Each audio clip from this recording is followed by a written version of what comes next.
Good morning, good afternoon, good evening, whenever you're hearing my voice or seeing this video.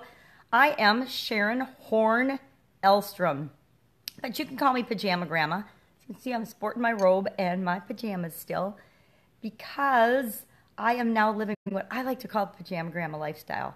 I get to work and live and do my thing and help other people make their lives better in my pajamas.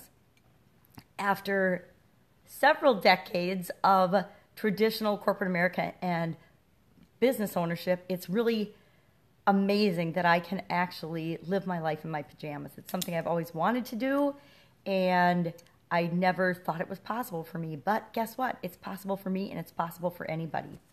But what I'm here to talk about is getting out of your rut, stretching your comfort zone, and doing what it is that you want to do in your life. My daughter challenged me early this year to get out of the rut that I was in. She noticed that I had gotten into, we all get in these comfortable cycles, these comfortable ways of being where we're just kind of going through the motions and going through the flow of our life. And sometimes it's good, sometimes it's fine, sometimes it's wonderful, and sometimes it's just plain boring. And we all go through all kinds of different periods in our life, but I found myself, and I really wasn't realizing it, but people around me were noticing that I had gotten into this really boring routine and rut of behaving and being. And they know that I am capable of so much more, and I guess at this point now, I know I am capable of so much more. So when my daughter showed me this book, Do One Thing a Day That Scares You, from my bookshelf early in the year, it was probably the first week of January or so, it was a huge hint to me, and I took it as a challenge because I love challenges, to do one thing a day that scares me, to actually put down my coffee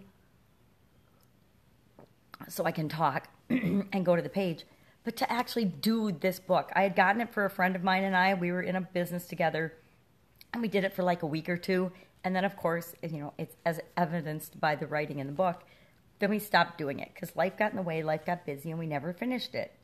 We all start things and don't finish them. Think of all the books that you've opened and started and have never finished. Think of all the, if you're like a lot of people, courses that you've bought, were going to take, and then you never actually did them or took them or even got past the first or second lesson. Or there's so many things like that in life. We want to take up a new hobby or a new sport, and we try it out for a couple of times, and then we just lose interest in it and we don't finish it. And that's awesome if it's a conscious choice, but sometimes we just let the things that are going on in our life barrage us and make us and push us in different directions instead of intentionally going where we want to go. And so part of what I'm doing with this daily scare share is moving myself toward exactly what it is that I want. Every day I'm doing something to stretch my comfort zone and move me toward what it is that I want. So today, just like yesterday, is one of those days that has got just the blank lines. And it says, again, I think I can, and then all the blank lines. Picture of my folks because they're awesome. I don't love that picture of them. It kind of makes me laugh. My mom's got like Sally Jesse Raphael glasses. If you're old enough to know what I'm talking about, it makes us laugh. We used to actually, my sisters and I tease her a little bit about these big bright red glasses she had, because there was a talk show host named Sally Jesse Raphael who always wore these weird glasses. And so my mom had some of those glasses. So that was a picture, I believe, for their church that they got taken. And it was my mom's church, not my dad's church. My dad was actually a different religion. Not that it matters. So today, I think I can, and I called it I think I can too, as in also, T-O-O. It could have been the number 2, but I want to remind people of the different forms of two, and two. There's lots of ways to spell two. And I love people that get all bent out of shape about other people that make typos and mistakes and spelling errors or grammatical errors. Things that really just don't matter in the overall scheme of life. Sorry, grammarians, grammar just doesn't matter in the overall scheme of life. But I think I can too, meaning I think I can also do something, whatever it is I want, that's going to move me toward my end objective, which is being an awesome example well, it was for something else, but now it's for something else. But an awesome example of an online businesswoman, an online person, a person that can take charge of their own life and make money online. And I think I can too. What I wrote down today was teach people awesome things that can change their life in as little as 24 hours. Yesterday, I worked with several individuals and a group on actually taking action and getting themselves out there into the world, attracting what it is that they want to attract into their life so that they can teach other people to do the same. And that's a very short way of saying something that I worked with several people for like 2-hour blocks on. But in 2 hours, we did something for them that they'd been trying to do for 8 months, a year, 2 years, 10 years.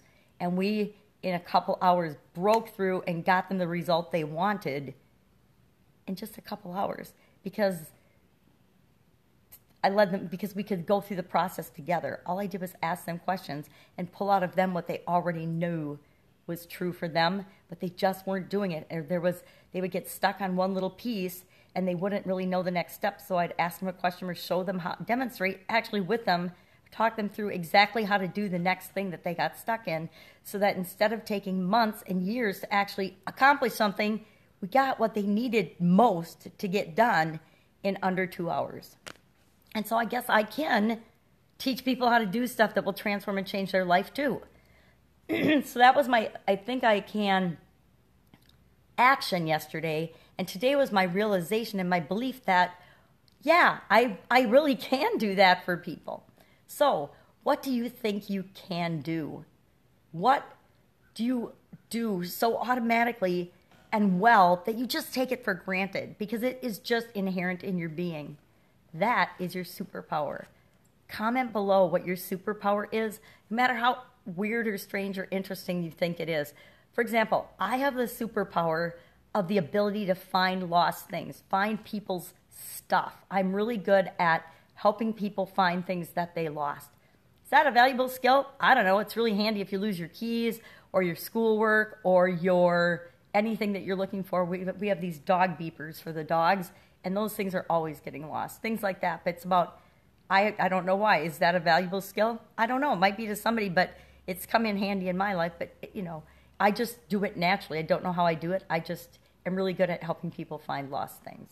So that's the type thing. I'm like any type thing. It doesn't have to be you're good at some business thing or you're good at any thing that other people would value. What is something that you're so, well, I guess they would value it. What is something that you're just so good at it that you take it for granted? It's probably something that you love to do. That's a hint. Go out making an awesome day. I will see you tomorrow with day 154 of the Daily Scare Share. And fortunately, I peeked ahead and it's another sayings day. So I don't have to make something up to stretch my comfort zone. Although I would contend that the days that I have to make something up are the days that stretch me the most and actually give me the most benefit, which is probably why I whine about them. Go out, make it a fantastic day. I will see you tomorrow. Pajama Grandma out. Bye.